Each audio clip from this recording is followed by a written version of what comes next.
I found the strength of my ancestors deep down in my African core. I used to be frightened, I'm not afraid no more. The Father blessed me with the heart of a lion and a warrior soul.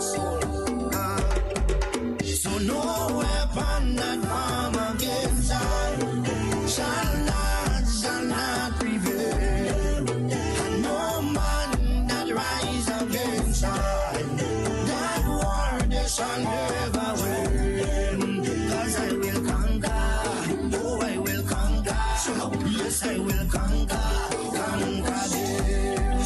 Come on, let's conquer, oh I will conquer, rise up and conquer them. Tell them no retreat, no surrender. I shall fight till the end of days. I was born as a Makai warrior, and the Almighty God my blade.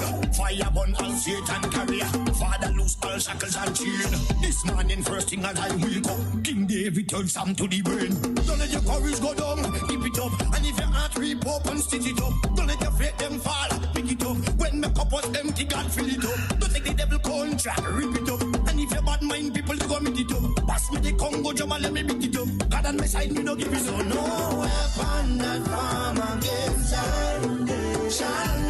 shall not prevail. And no man that rise against I, that war they shall never win. Cause I will conquer, oh I will conquer, yes I will conquer them. Come on, let's conquer, oh I will conquer, rise up and conquer them. Thank you, Father.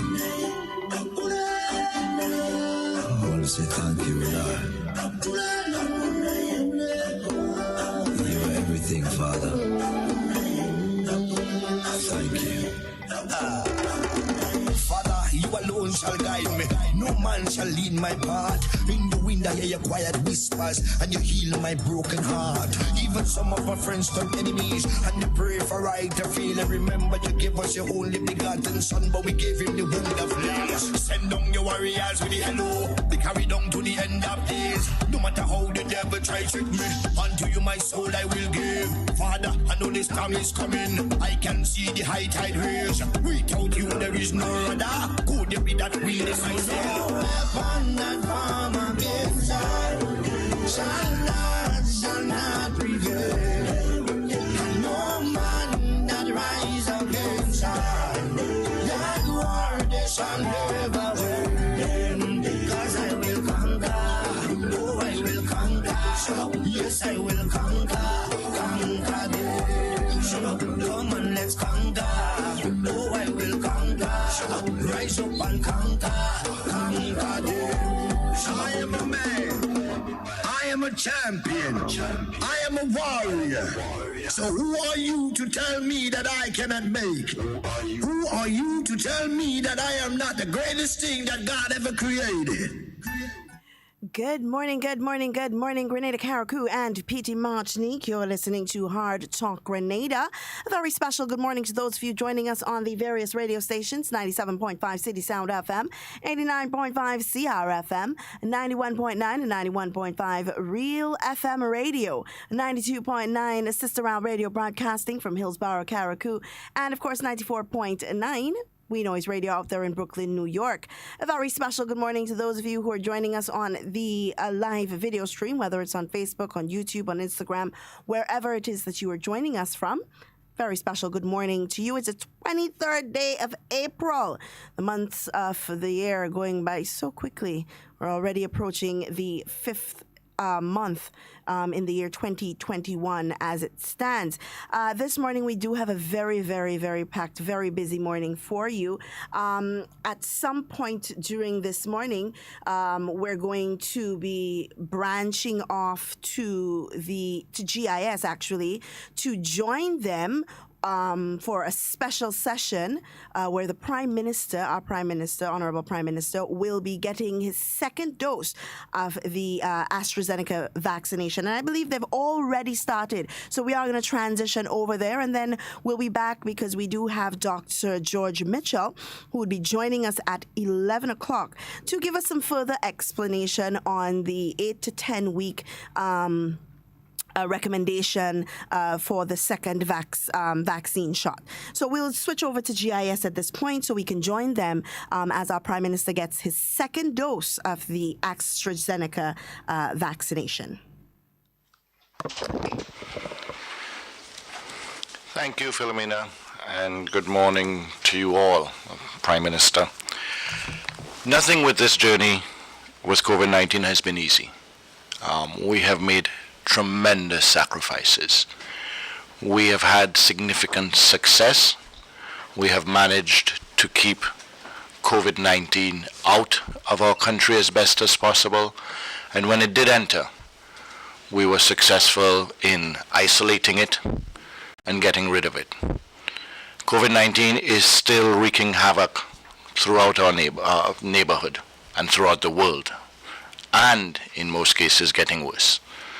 However, through significant efforts and getting past significant challenges, we have made vaccinations available.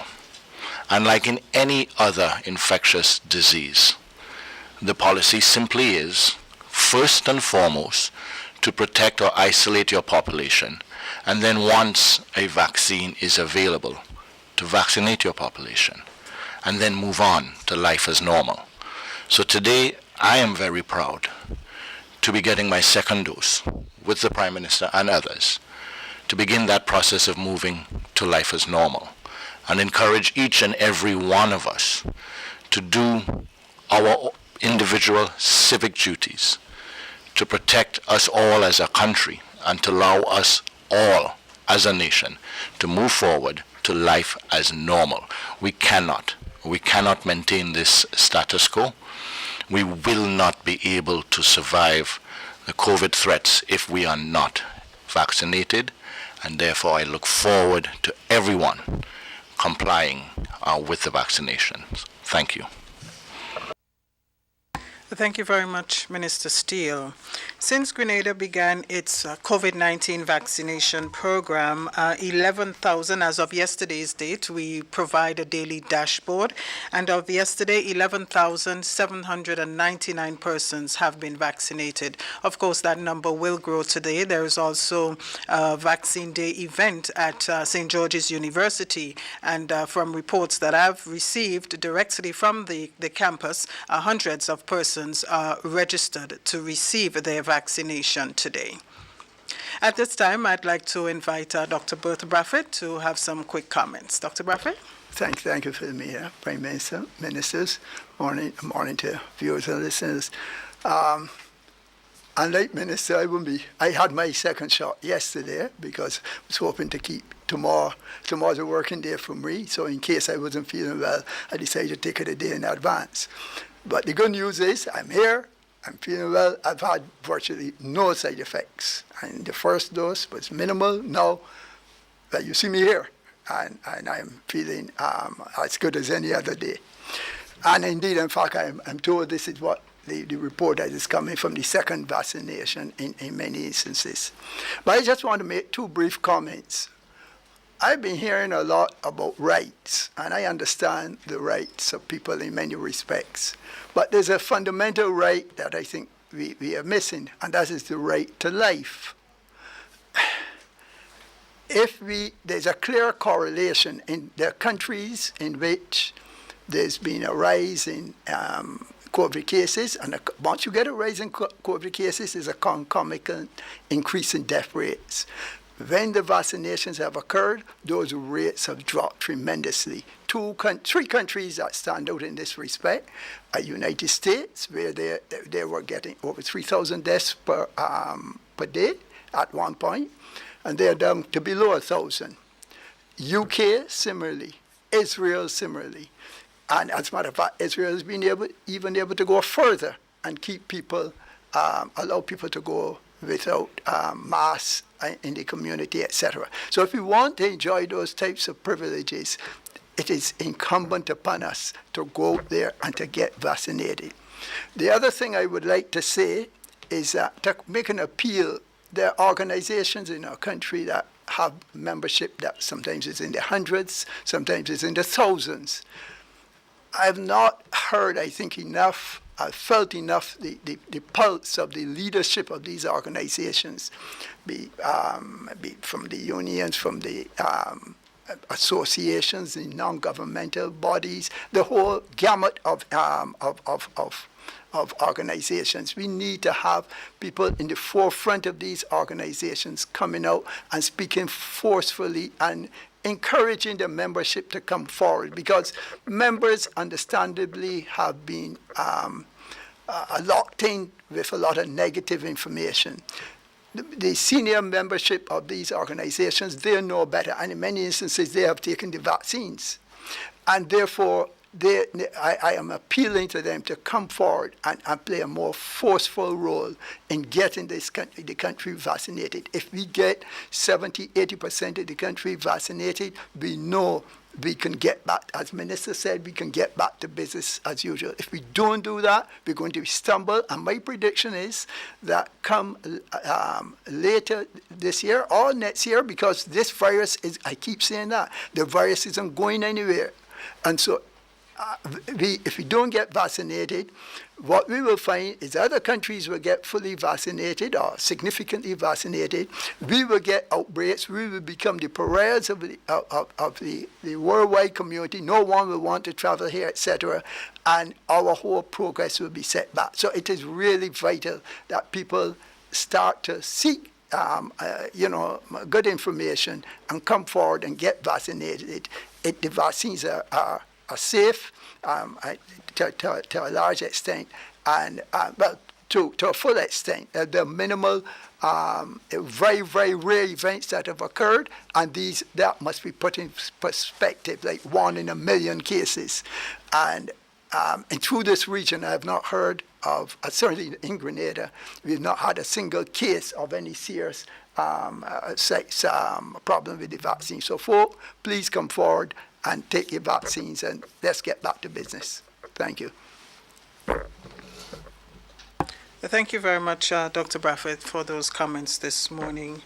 At this time, I'd like to invite the Prime Minister to speak. In recent days, you would have heard him being very vocal. He has always championed the vaccination program, and that has intensified in recent days as we seek to get our economy moving again. Prime Minister?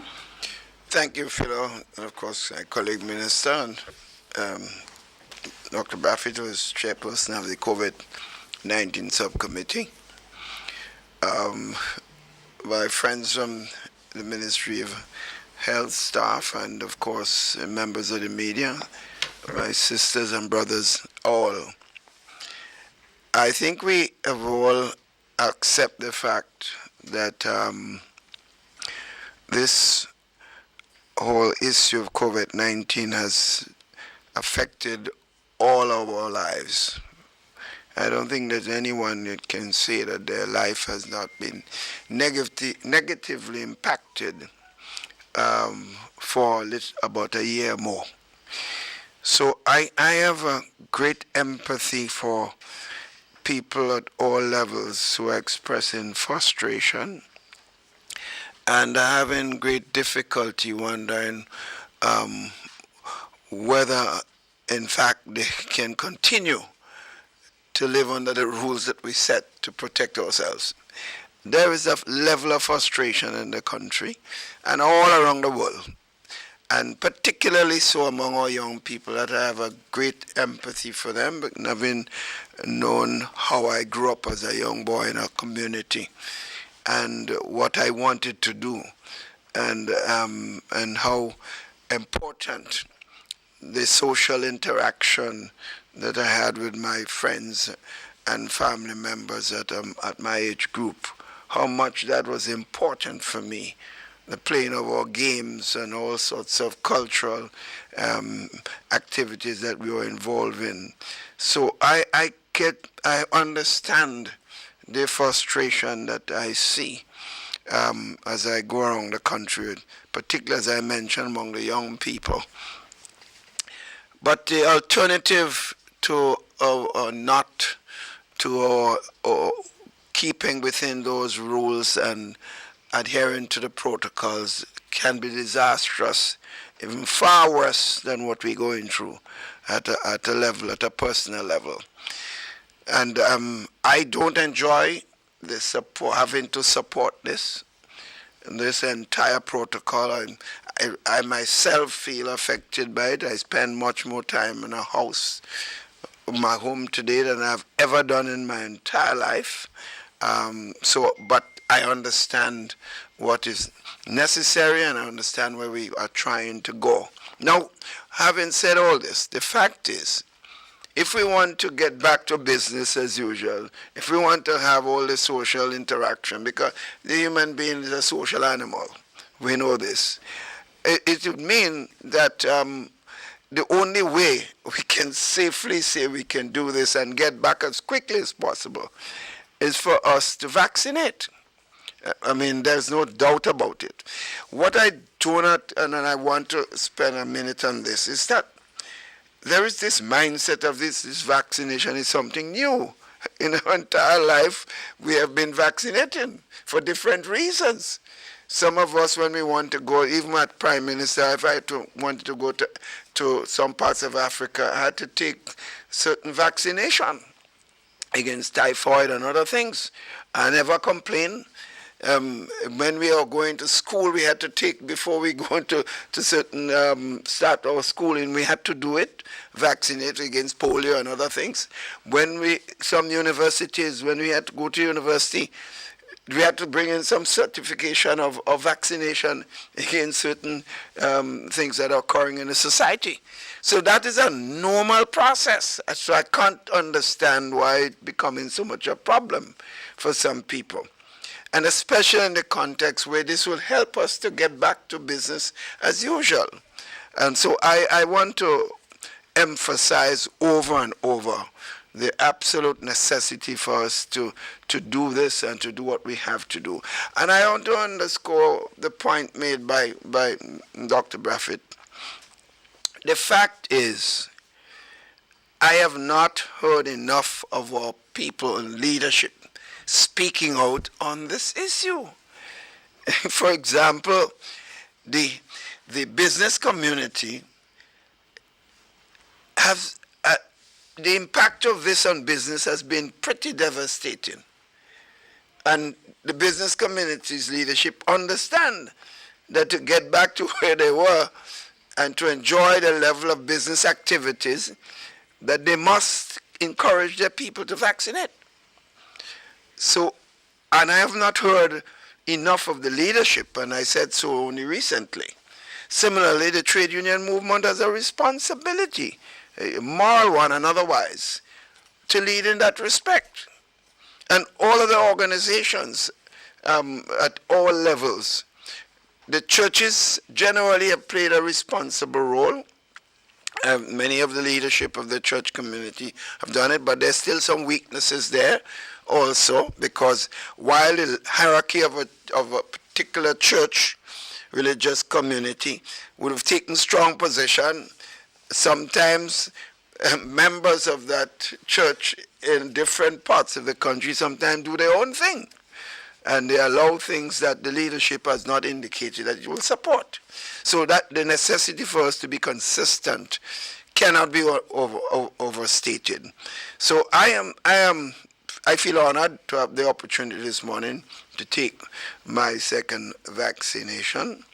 I am clear that this is absolutely necessary, and I have no sense of fear where this is concerned, because let's face it, my dear sisters and brothers, if you have one adverse reaction out of 1 million cases, that statistics is almost 99.99% in our interest. We do not have 1 million people in Grenada, so the chances that we have 1 in 1 million is not even there. So I don't know what is the reservation that is guiding many of the comments that we're hearing, and therefore I'm more than happy. And I want again to compliment the Ministry of Health leadership and all the frontline workers who are doing this. And I do wish that those of us in responsible position, even if we feel we do not want to take it, I think it is unfortunate for us to express that publicly, because while we may be stating a position, we might also be affecting the people's rights to take care of themselves and to protect their health. And I make a special appeal to some healthcare workers whom I know have made statements to the fact they're not taking the vaccine. And if you as a healthcare worker, I am as a healthcare worker, making those statements publicly to my friends and family, I'm doing a lot of damage to those persons. So I call on every one of us to be responsible, and I look forward to more people taking this vaccination and giving us the opportunity as a country to start getting back to business as usual. People are excited to come to Grenada where we are now. We are on the radar for serious business activities. We want nothing to interfere with that radar at this point in time. And the only way we can ensure that we will be in that position on a continuous basis is to vaccinate every one of us as much as possible. So I look forward to my second vaccination at this point in time. Thank you very much, Prime Minister. And I see you're a true advocate of the program. You're wearing your COVID vaccine shirt this morning. The only thing is I like it a little tighter. I don't wear big jerseys. So that's my only problem. Okay, and as we prepare for our Prime Minister to receive his vaccine, just to inform members of the public, just yesterday the government of Grenada issued an update. There will be changes to the entry protocols to Grenada come May 1st, and that again is linked to the vaccination program. The changes will only benefit persons who are fully vaccinated. Those persons, they can stay in quarantine for up to 48 hours on arrival into Grenada. All of the other procedures will apply in terms of having your negative PCR test up to 72 hours before you travel. On arrival, you will be PCR tested again, and once negative and medically cleared, you can be released from quarantine within 48 hours. So there's an upside to being vaccinated. Nurses, are you ready to administer the second shot to the Prime Minister? Okay. No, PM said they'll come to you.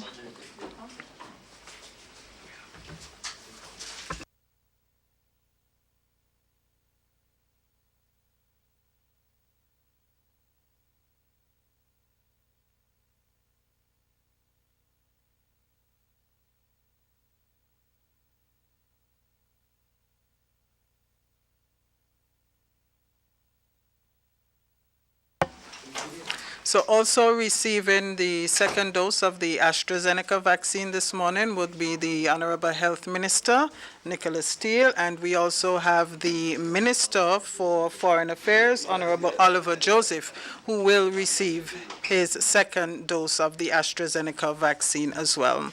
Persons are considered to be fully vaccinated 2 weeks after they have received the second dose. In the case of a one-dose vaccine, we're not using that here, but generally speaking, in the case of a one-dose vaccine, the Johnson & Johnson vaccine, full vaccination is considered after 2 weeks, 2 weeks after that the dose is administered. The Prime Minister will now receive his second dose.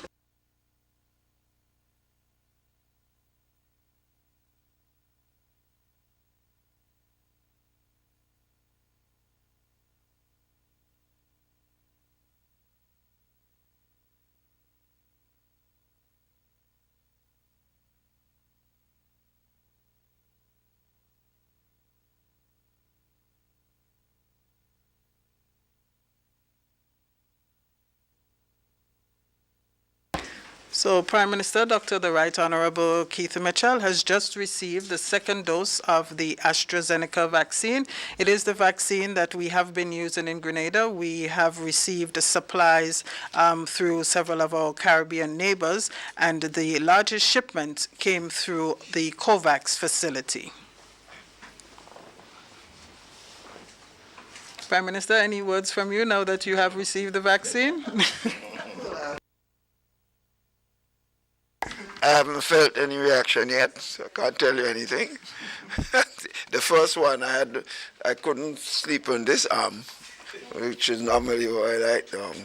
So I don't know. Braf said that it doesn't affect him at all, the second, but I've heard that the second one is much even milder in terms of any reaction than the first. And Prime Minister, you've shared in forums before about the experience of your mom, who is close to 99. Yes. Share that with us this In fact, I thought that the ministry should have made sure that people see her taking that first shot, and maybe when she takes the second one, you should.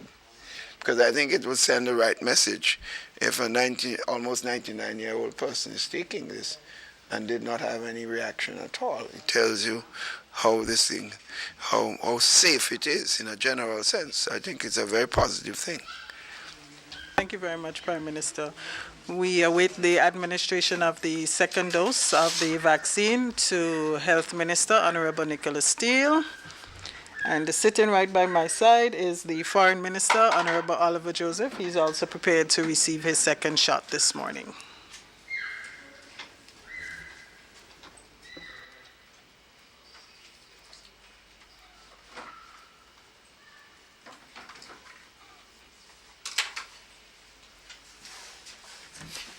Let me cut. All right.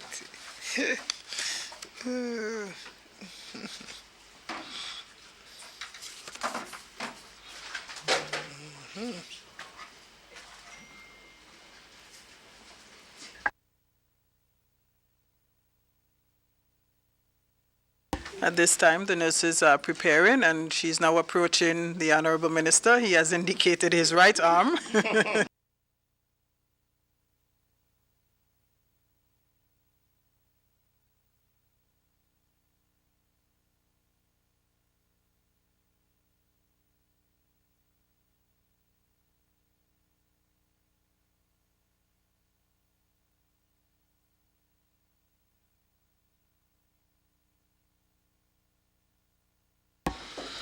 Minister Steele has received his second dose of the AstraZeneca vaccine. Words from you, Minister? I see you seem pretty anxious to tell us something.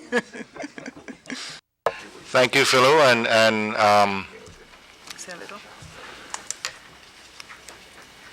when I got the first dose, I wore a special mask, and today I'm wearing a mask again, and this one says we can all be heroes. And I think it is appropriate. What I would like, taking from what the Prime Minister said as well, is to request some of our leaders, trade unions, private sector, religious, to not just quietly take the vaccine as they have been, and then not saying anything about vaccinations, but to do like us and publicly declare that we have taken the vaccine. I don't think it is appropriate to sit or to appear to sit on the fence, but have done the necessary to protect yourselves and not communicate that clearly to your members that you, as a leader, you have gotten the vaccination. And I think that is the strongest message that you can send to any of your membership while still representing them. So I'm calling on our trade union leaders who have been vaccinated to publicly declare that they have been. Our religious leaders who have been vaccinated to publicly declare that they have been vaccinated. Our civil, our opposition who have been vaccinated to publicly declare that they have been, and let people know that they themselves have taken the steps to protect themselves, and that in so doing, those who follow them will hear that very loud statement from them. Thank you very much, Minister Steele. He is receiving his immunization card from the nurse. The third and final second dose that will be administered this morning will be given to the Foreign Affairs Minister, Honorable Oliver Joseph.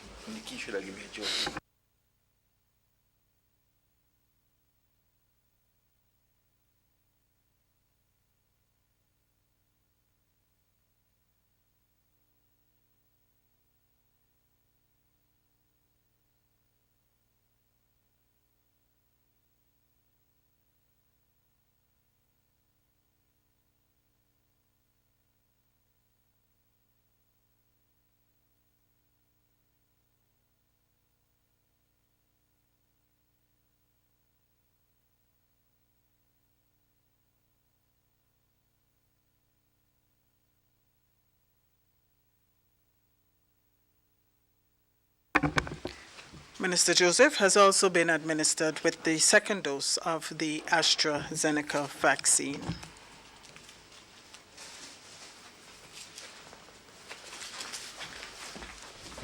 Minister, would you like to share a few thoughts with us this morning? Well, I think I had the best side effect when I had the first one because I went to sleep very early. I didn't realize it was because of the vaccine, but I felt sleepy. I was sat down watching TV, and by 7 o'clock I wanted to sleep. So I said, and then it dawned on me, I took the vaccine because I never slept so early on a Friday. So to tell to all the people out there, as the Prime Minister recalled, since we're small, we're getting vaccine. Now you have the opportunity to get the vaccine to ensure that we have control over the virus.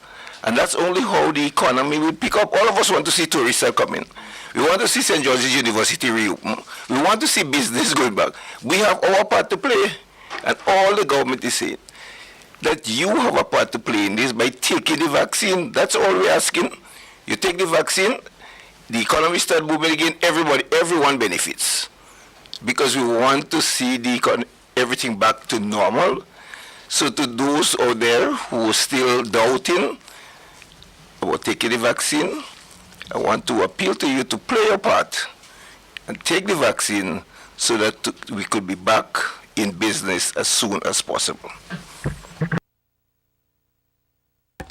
Thank you very much, Minister Joseph. And with that, we come to the end of this very brief event here this morning, primarily, as I said, to illustrate the continued push for Grenadians to be vaccinated so that we can resume economic activity, we can resume life as normal, and from government's perspective, we are doing all that we can to make that possible, but we need the support of the public at large. And as everyone here has indicated this morning, the appeal is now on for leaders in various aspects of civil society to start preaching the word.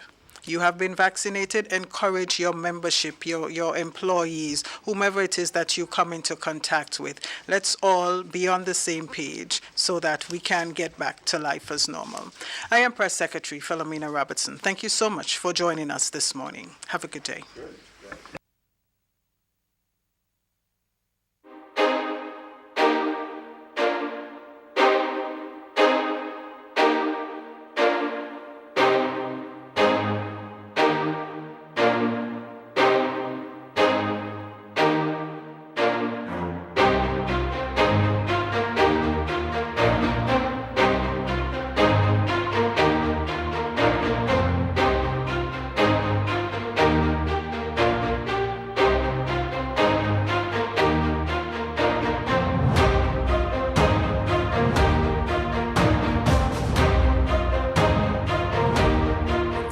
Visit your nearest health center to access the vaccine. A message from the Ministry of Health.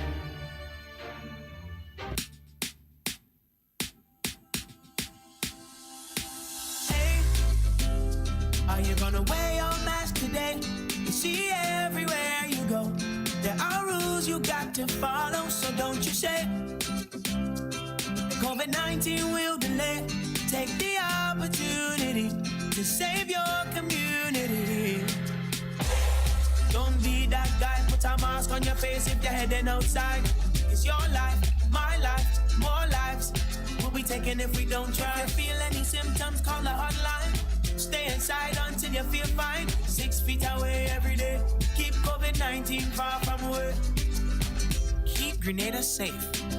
Be COVID-19 smart. You're listening to Hard Talk Grenada via www.hardtalkgrenada.com. All right, guys, and we are back. And as we just witnessed, Prime Minister, Honorable Prime Minister, the Honorable Minister for Health and Honorable Minister for Foreign Affairs were just administered their second dose of the AstraZeneca vaccine. What a momentous occasion Mr. Bowler. And by the way, good morning, Mr. Bowler. It's the first time persons are seeing you. It's not the first time they're seeing me because I already said good morning to everybody. But good morning to you. Good morning. Is it the first time you're seeing me? It's the first time I'm seeing you in the studio. Not for the morning. No. Not for the morning, but just in the studio. So No, good I was morning. just asking. Good morning. It is a momentous occasion. As we've seen, they're leading by example. And as the minister said in his closing remarks, Minister for Health said in his closing remarks, this is a clarion call to all leaders in society to not just take the vaccine in private and protect yourselves and then appear to be sitting on both sides of the fence, to be supporting the anti-vaxxers or to be supporting those who are skeptical, but you have done what you need to do to protect you, but to make a general effort to try and encourage your base, the people who you listen to, the people who listen to you, to get vaccinated as well. We will be getting our second dose of the vaccine today, after the program is complete. You sure about that? I'm positive. Are you not sure anymore? It may well be Monday. It will be Monday. Why? Because you don't have your particulars with But you. that's okay. I don't live far away. Okay. I see. I don't live far away. Speaking about my vaccination card, for some reason or the other, I forgot it at home. But that's okay. That's not going to be. That's a minor problem, Mr. Bowler. That's not going to restrict I me. didn't say it was a problem. I was just saying making to you sure. that maybe Monday may be more appropriate for you. Now you would just go down by the ministerial complex. They're there, as far as I learned. They're not there every day, but I could find out if they're there on Monday. Okay. And you can just go right there and have. And I would prefer not to take it on the first day of the week, Mr. Bowler. Okay. I'll prefer not to. Just in case there are any little side effects, I can weather the storm at home. Well, whether you take it on a Monday or Thursday or a Friday, whatever effect it will have, it's going to have its deal. Yeah, but I'd rather be home when I have it. But it really is a good occasion. It is important for us to get vaccination. I don't know how much more we can press that, but I do want to share with the general public a press release that was sent yesterday, or that was released yesterday, and it reads: the government of Grenada is reducing the quarantine requirements for fully vaccinated persons entering the country. And this is going to answer the question of the gentleman who called on Tuesday, inquiring about if the protocol was going to change as it relates to persons coming into Grenada who have been fully vaccinated. So this will answer his question as well. I hope he is listening. If not, then I'll just give him a call at some point today and let him know. So members of the cabinet have agreed that effective May 1st, 2021, persons providing proof of full vaccination will only be required to quarantine for up to 48 hours pending a negative result from a PCR test administered on entry. Travelers would still be required to provide a negative PCR test result valid up to 72 hours prior to the start of travel. An application for travel authorization must be completed prior to travel via the website I don't even think that's a word, but travelauth.health.gov.gd. Additionally, the PCR test to be administered in Grenada must be paid for prior to this application. Payments are accepted online via the government's payment portal, pay.gov.gd. Persons are considered fully vaccinated 2 weeks after the second dose of a 2-dose vaccine, such as AstraZeneca, Pfizer, or Moderna, or 2 weeks after a single dose in case of the Johnson & Johnson's vaccine. Arriving passengers will not be permitted to leave quarantine until medical clearance is granted. Persons who are not fully vaccinated or unable to provide proof of their vaccination will be required to quarantine for up to 7 days, with a PCR test being administered on day 5. Prime Minister Dr. The Right Honourable Keith Mitchell and government's policies throughout the pandemic have been geared towards safeguarding the health of the population. But at the same time, these policies have remained agile enough to adapt to the change taking place as the pandemic evolves. So there we have it. The protocols for entry into Grenada will be changed from the 1st of May once you are fully vaccinated, at least 2 weeks after taking your second dose of a 2-dose vaccine, or getting your dose of the 1-dose Johnson & Johnson's vaccine. Then you will only be required to quarantine for that length of time that it takes for you to get back your results, which is 48 hours. They ask that you give way for 48 hours for that to be done. After that, you'll be able to enjoy Grenada, as they call it. I'm not seeing if there is any mention of limited mobility or anything like that. I'm assuming that will be clarified sooner rather than later.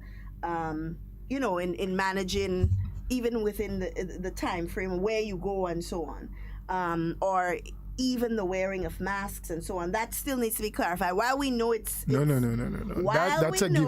While we know it's a given, you know that there are people that would say, well, they didn't put that in the press release, or I don't see that in the protocols, so it means that has changed too. So when I say clarified, I mean stated. It needs to be clearly stated that is still a given, that you still, even though you come in fully vaccinated and you only get to quarantine for 48 hours, that you still have to wear your masks and wash your hands. I feel like we don't need to tell people wash their hands, but I guess now we do. I guess now we do. So it really is important. I've had several conversations with persons about getting vaccinated. Why is it important to get vaccinated if we still have to quarantine? Why is it so important to get vaccinated if we still have to wear our masks and so on? And we keep having the same conversation over and over and over again, that the vaccine does not prevent you from getting COVID. When the vaccine was created, it doesn't just make COVID disappear from the environment. It still exists. It's still around. What the vaccine helps to do is to prevent us from getting severe disease. It prevents us from dying from COVID-19. That is what the vaccine is meant to do.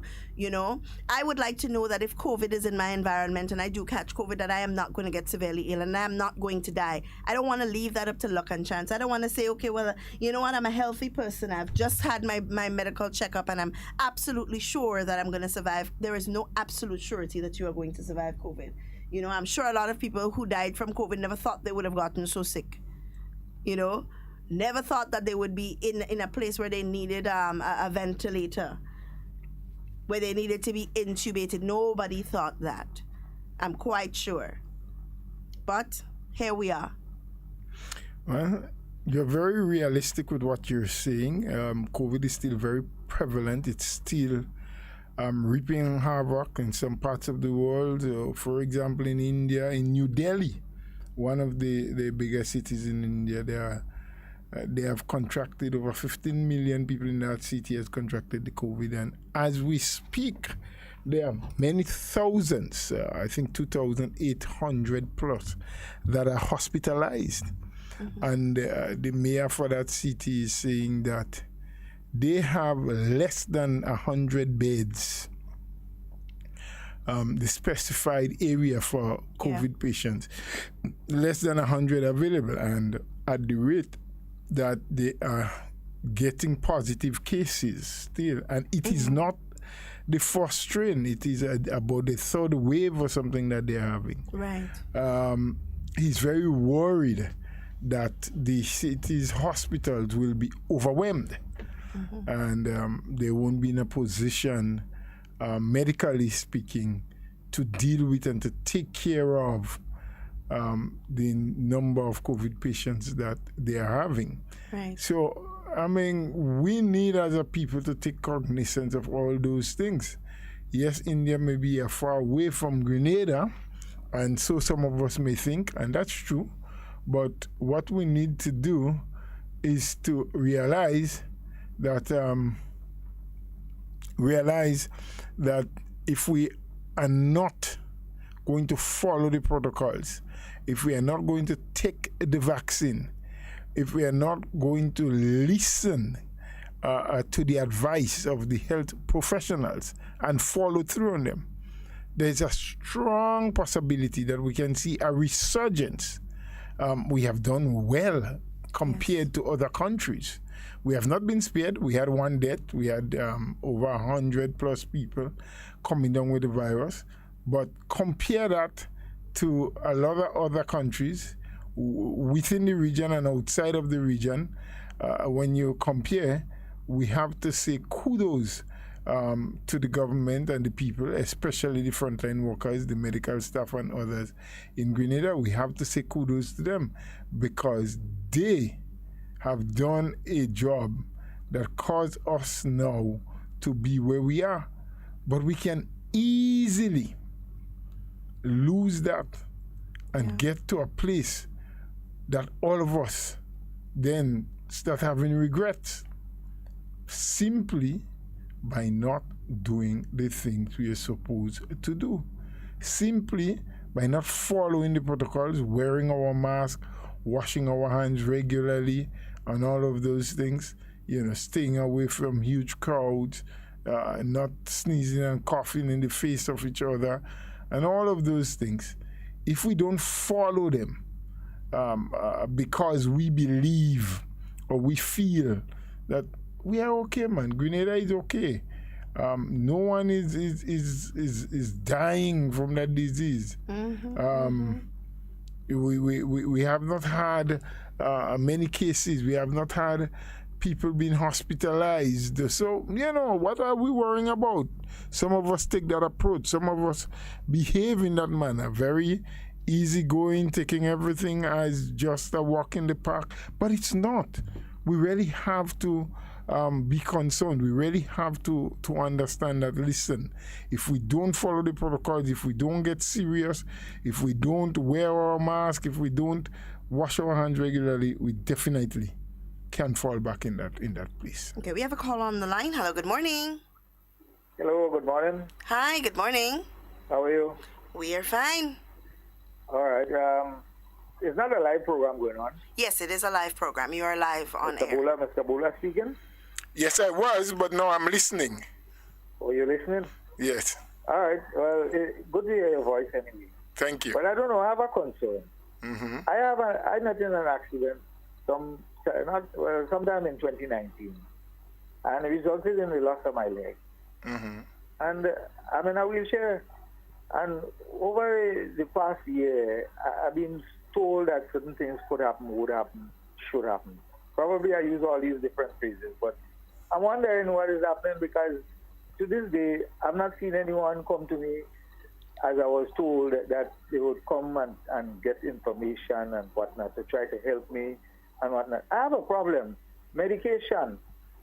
I can't get much of that in the dispensary, government dispensary. Well, of course, I know government can provide everything. The pharmacy has it.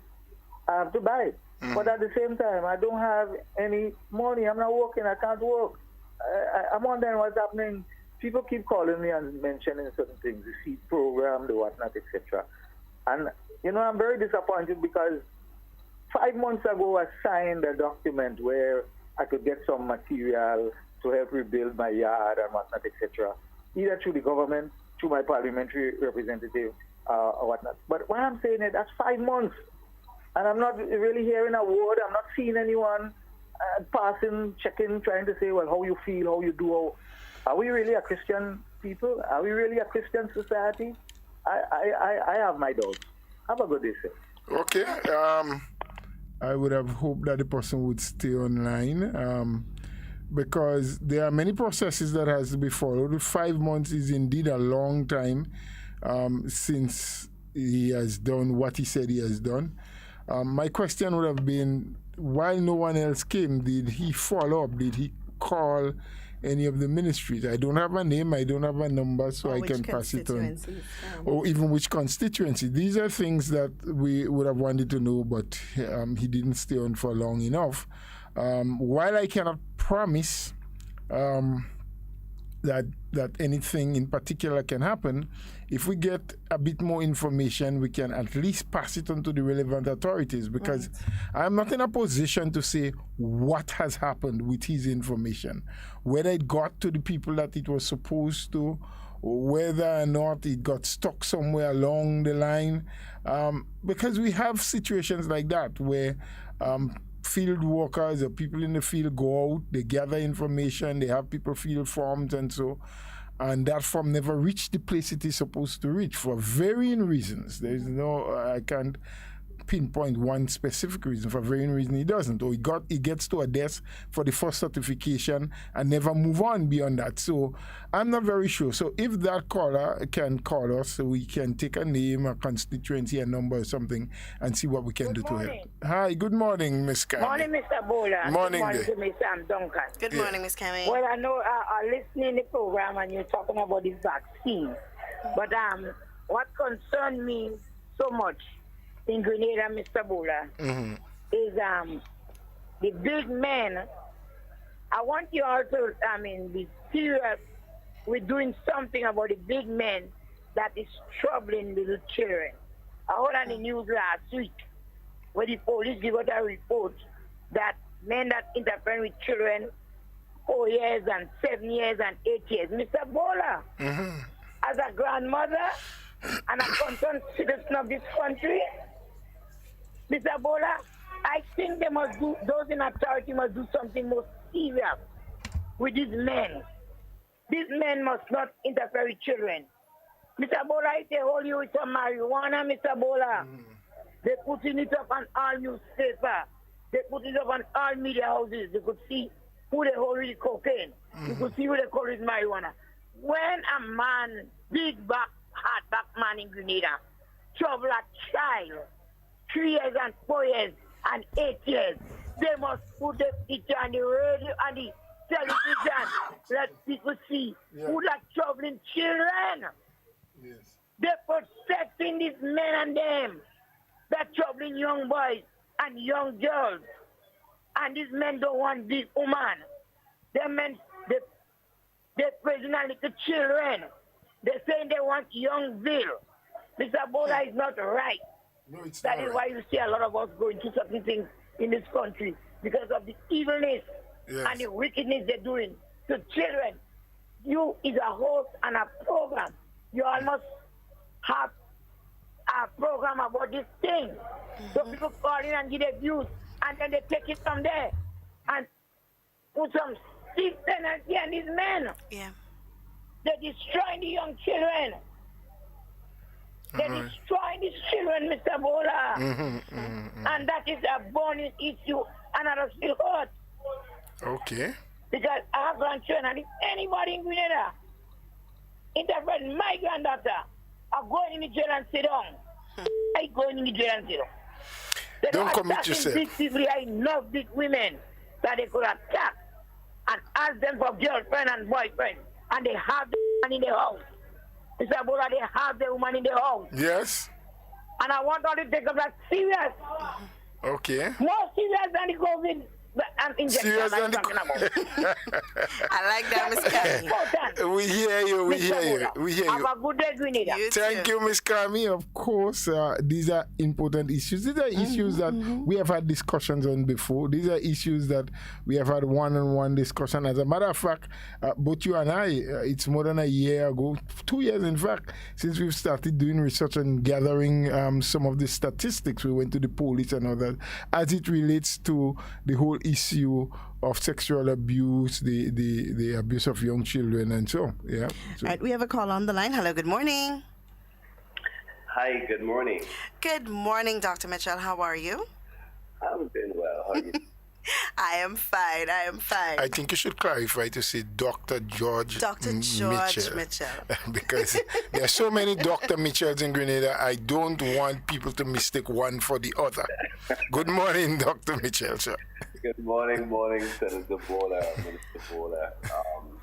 Yes, I think there is need for clarification. Yes, your call was very, very timely, and I did inform the public that we would be speaking to give some clarity to the time frame between the first and the second dose, because quite some people are confused. I did speak to a number of people yesterday who don't quite understand the reasoning behind it. So I'm hoping this morning that you could give us some further clarity on that particular topic. Oh, So, yeah, that should not be a problem at all. I can delve into it right now. Okay. So there might have been a little bit of confusion, and I hope that I can clarify that during this quick little chat with you and the listeners. But of course, with my manners, I just wanted to say good morning to everyone out there, all those who are tuned in to your program. And as we were saying, this is Dr. George Mitchell.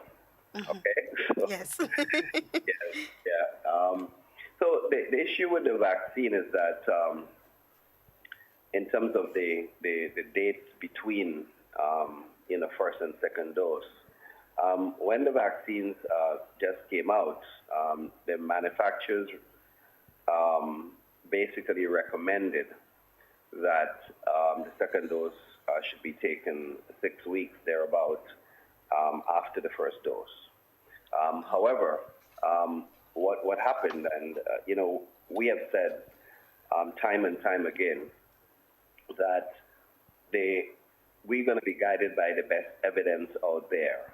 And so after millions of people were vaccinated and they looked at what quantity of antibodies that people developed following the first dose of the vaccine, it was realized that most people were getting a bigger sort of like response after 8 weeks and not the 6 weeks as was previously sort of like considered by the manufacturers. So the WHO, the World Health Organization, recommended that person should take the vaccine not after the 6 week, but after 8 weeks. Now, it does not mean, right? It does not mean that after 6 weeks you would not have gotten enough antibodies. Antibodies do start forming, shortly after you get the vaccine. But to get sort of like the best results, it has been recommended based on what we have seen in practice out there, in reality, that it's better to take it anywhere between 8 and 12 weeks. And that is the recommendation from the WHO, the World Health Organization. And I hope that I clarify that. Now, initially, as I was saying, when we started the vaccination campaign, we gave people dates to come back around 6 weeks.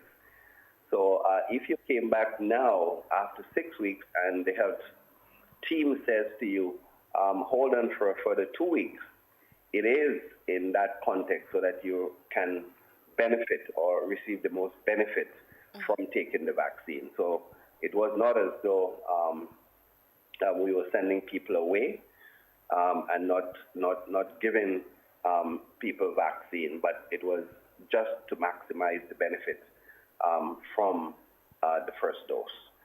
So maybe you want to ask a question, maybe one or two callers want to ask a question about it. Yeah. I'm willing. And I just wanted to put that out there as well. All right. As I've said from day one, we do not know every single thing about, the vaccine. This is a fact. We do not know everything about many other drugs that are being given out there. Drugs either for hypertension, for pressure, better known as pressure, or diabetes, are being constantly developed. In other words, I had this conversation with a very well-known, a friend of mine the other day, and I said to him, the world continues to improve on medications for basic things like diabetes, like hypertension. You find new studies come out, and so they are, improving on the medication. So it is the same thing that is going to be happening here, nothing different. So I just wanted to put that out there as well, that we continue to learn more and more, and we continue to improve on medications, on vaccines, and and everything that you do on cars that are built on everything. Technology improves, and we continue to learn as a human race. I would stop here. I do have a question in terms of efficacy. Now, we are aware that AstraZeneca gives us about 85%. In terms, it's 85% effective against COVID. Now, between the 8th and the 12th week, is there any big variation in how effective the vaccine is, in dealing with COVID-19? So based on what we know thus far and based on what has been recommended by the WHO, based on what we have seen from those persons who are vaccinated, WHO is saying that the closer to the 10th, 12th week area is where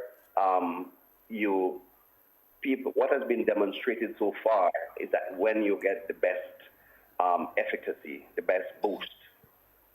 So that is what the science is telling us right now. Okay. It does not mean, though, and let's face it, guys. People respond differently. Every single individual sort of like is an individual, and their bodies would respond differently. Mm-hmm. So I had absolutely no symptoms except, as I said before on radio, that I felt a bit tired after the Saturday night after I got my vaccine on the Friday. I felt a bit tired. That was what I got. I didn't get anything else. I got my second dose on Tuesday, and I am yet to feel even tired, right? So, but I have known persons who have had headaches, who have had chills, who have had joint pains, who felt tired, who got knocked out. So people respond differently. And it's the same phenomena. It's the same thing that we're going to experience with even persons and the efficacy levels. Right. So it is my view that, one person who is vaccinated on week 8 or 9, that person may get as big a boost or efficacy level, as the person who is vaccinated on week 10. So you have all of those variations in terms of individual responses. But what is known is that the majority, based on what is being seen right now, would get a better boost by the, week 11 closer to 12. That is what is being seen. But I am confident that I took mine on week 10. I am confident that my boost would be as great as anyone who's taken it at any time, be it week 8 or week 12 or week 11. That is just my level of confidence, and that's how I feel that my body would respond. Okay. Mr. Bowles, do you have a question? Oh, yeah. Doc, thank you for all those explanations. But, I just want to shift it a little bit. Is there anything more in your mind that we can say to someone who says, yes, I understand what you're saying. I understand the need for the vaccine. I understand what it does by boosting my immune system and what have you. But I have this worry or that worry. What more can we see? Because we're finding a lot of that. We know the skeptics and what they have been putting out and how they have been playing with the minds of people. Have we yet, in Grenada or in the medical team, the personnel who have been working and putting their shoulders to the wheel day after day, trying to make us, the citizenry, as safe as possible, what more do you think we can say to them? How else can we explain the necessity for the vaccine to them? I am smiling because, that question has come up time and time again. And I've told people in person over and over, it is okay to be skeptical. I understand why people are skeptical, quite frankly. And sometimes you just have to take a little moment to hear what they're saying and to sort of like respond in a logical way to that little concern. It may be a concern of total misunderstanding of that from that person. And well, then you have the other set of persons who, for one reason or the other, whether it's religious or otherwise, would not take anything, would not even take a pill for hypertension, kind of thing like that, much less for a vaccine. But the fact is that this is new. We are not used to taking vaccines as adults. We don't have a culture of taking vaccines as adults, and it is no wonder, Senator Bola, that no wonder why you have bigger uptakes in countries where you give vaccines on a regular basis for seasonal flu or otherwise, where people are used to that. So there's a culture of people getting vaccinated as adults. We don't have that in Grenada. We get vaccinated as kids. We sometimes don't even know. Our family bring us there and we get the vaccine. So there's not much of a choice issue. There's not much of a culture. So now that this is new, people are, what am I taking this for? And sometimes it is just that fact.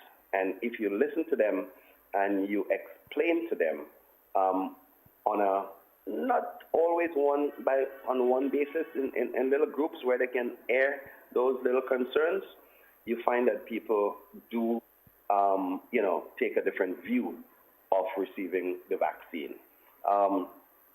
So yes, you just have to hear people out, hear their concerns. Some persons have one, they have two, they have three, they have four, and you answer them, one by one, and you would be surprised that they are not only converted, but they understand the need, they understand all of, the skepticism or their doubts, for the use of a simpler word, that they have in their minds about the vaccine.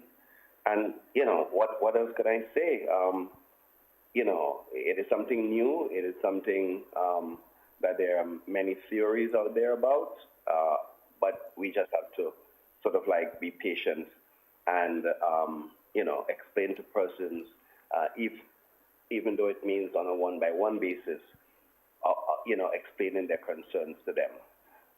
It's a hard ask to, for example, go in a very, very, very big group where persons are sometimes, they have one little query, but they don't want to voice it. Some people are sort of like scared. Some people are not confident enough to stand up in a big crowd and ask a particular question. A lot of people don't have that sort of like bravery to do that. But you meet them on a one-on-one basis and you answer the questions and they are good. So maybe we need to sort of like organize to meet people on that level, hear what their concerns are, and in real layman language as much as we can, explain to them what their concerns are, and so that they can clear that up. I believe that that is one way of answering people and improving the uptake that we currently have. Doc, thank you for that. But granted that I believe the ministry, the medical team, the government to a certain extent have been doing, I'm hearing more and more public announcements in terms of little jingles and other things, trying to give encouragement. Would you say at this point in time, having worked along with the COVID team for all those months and were probably a year plus, that we have a sufficiency of individuals that are trained enough and fully understand the issue of vaccination and COVID to be out there based on the answer that you gave for the previous question, to assist these people on a one-on-one basis, do we have enough people spread through the island that have the knowledge and the answers and can try to convince people on a one-on-one with the doubts? Senator Bola, you want to ask that question to the CMO? Is that? Oh, the CMO. I thought you may know that because you have been a part of the team. Well, I'm sorry if I'm throwing you in a league where you're not supposed to be, Dr. I'm not heading the response team for vaccination. Okay. That's happening. But let me say that there are people who are doing the job, but we can always deal with more. Okay. Always have more, if you ask me that. But as I said before, this question is more akin for the ears and the lips of the Chief Medical Officer. Chief Medical Officer. I have a side question for you. With the new protocols in place that will be in place from the 1st of May, what does that mean for the unvaccinated person? Well, that's a very, very broad question. Very, very broad question.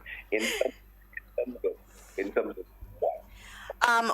Well, we are aware now that from the 1st of May, persons who are fully vaccinated would be allowed to enter the country, quarantined for 2 days after receiving their to the airport and so on. Right. After they receive their PCR test and their negative result and so on, they would be allowed to go ahead and enjoy Grenada.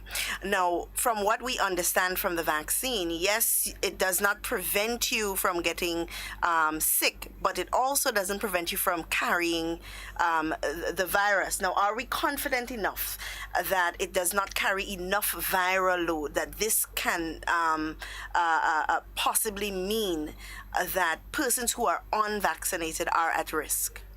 That is where the science is going. But I thought that you were asking the question, what happens to the persons who are not vaccinated coming home? So let's deal with that first. Right. Right? Those persons are going to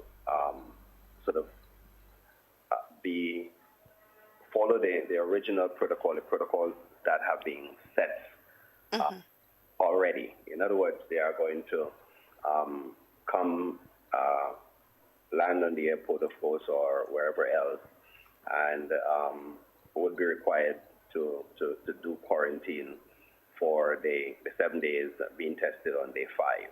So the protocol that has been in place would be in place for persons who are not fully vaccinated. So that part of it, I wanted to clear and put it out there. Right. All right. You were talking about the risk. Is a risk question that you're asking me. Right. Persons, as per the science that we know, persons can still catch the virus.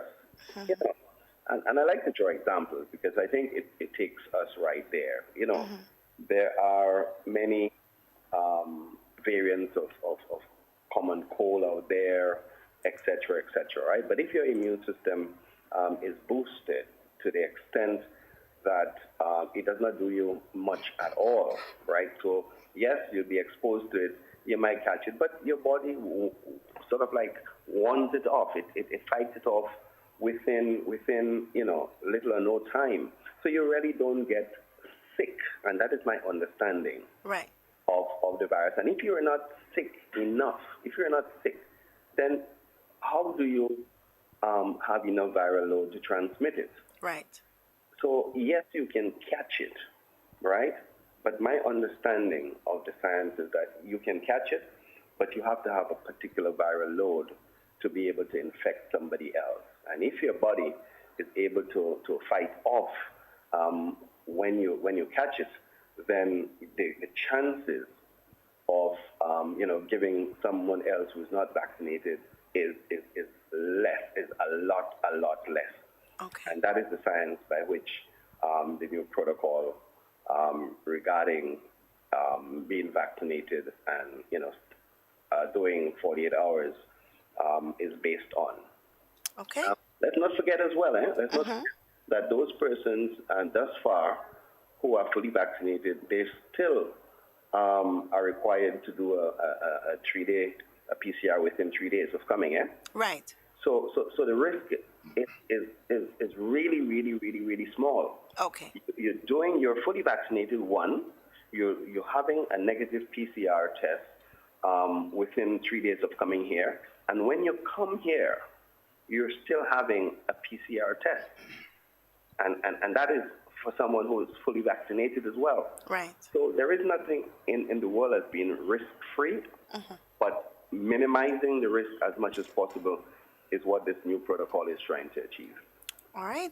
Thank you so much for answering that question. Mr. Bowler, you have any more questions? Well, not. Well, I don't want to ask Doc a question that is not for him anymore. But I want to be very careful here. But let me just throw that one, just in case you may answer, because we are hearing it out there. Do you know at all, Doc, if there are any plans to introduce other versions of the vaccine to Grenada over time? You hear people, and it could be an excuse, saying, well, I'll wait when they bring another type. I'll wait to see if the Cuban version will come. I'll wait for this, or I'll wait for that. Do you know for sure if there are plans for that? Senator, I would answer you in that way, that there has been conversations in this regard. As a matter of fact, we are currently getting through the COVAX system, that is with the assistance of the Pan American Health Organization and WHO and some international donors and so forth. We are getting AstraZeneca vaccine right now.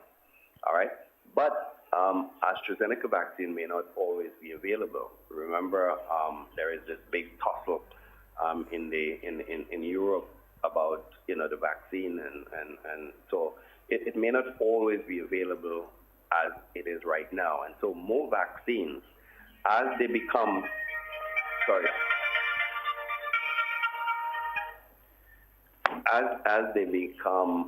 officialized by the WHO, will become available through the COVAX system and would be available to Grenada. And I have heard the government and the Minister of Health, proclaim time and time again that government would not be introducing or recommended any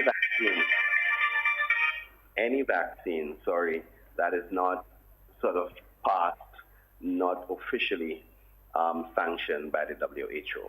Right. So yes, in my view, the conversation is out there. We may be getting other vaccines other than the AstraZeneca vaccine, but it will be only vaccines that are approved by the WHO. All right. Great, Doc. Thank you so much.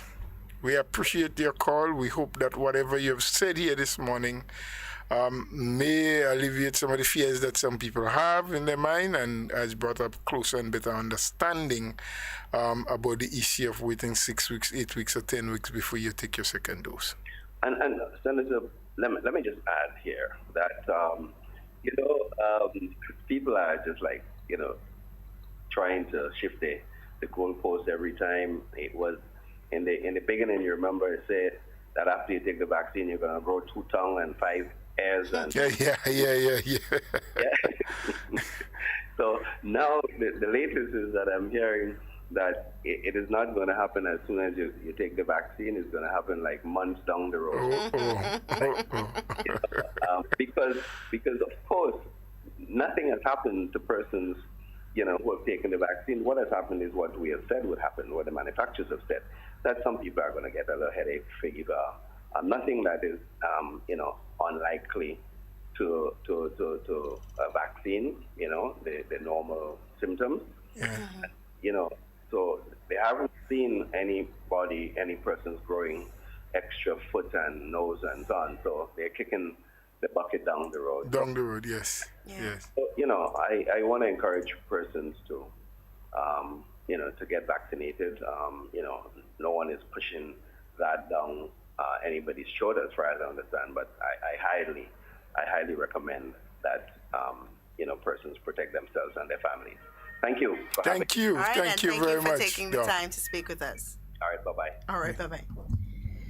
Okay, so that should hopefully bring some clarity to individuals who are just a little bit confused as to why the change in time frame for the second dose. We have a caller on the line. Hello, good morning. Good morning, Miss Duncan. Hi, good morning. Good morning, Mr. Bowler. And how are you, sir? Not too bad. Great. Well, I've been listening to you and Miss Duncan, Dr. Mitch, Dr. Cool. I've been listening here to Dr. Mitch for a long time. Yes. And I've also witnessed this morning that short ceremony, the Prime Minister, the Minister of Health, and the Minister of Foreign Affairs taking the second dose of the AstraZeneca vaccine, the one that we have available to us. And of course, in the brief comments, I mean, as usual, they are appealing to the population to again get information from authentic sources and encouraging most of us to take the vaccine.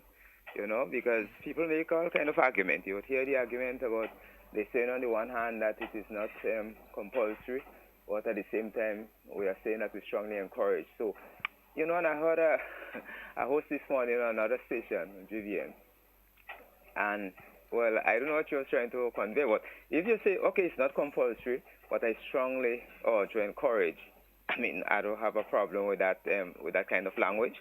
But let me say that my second dose is due next Thursday, God's willing. So I will be taking the second dose as well.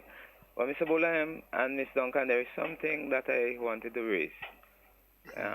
Sometime last week, I was listening to another radio station, GBN to the point, and somebody called, and my discerning spirit told me that it was a young person, a lady, a female, and she was speaking in respect of the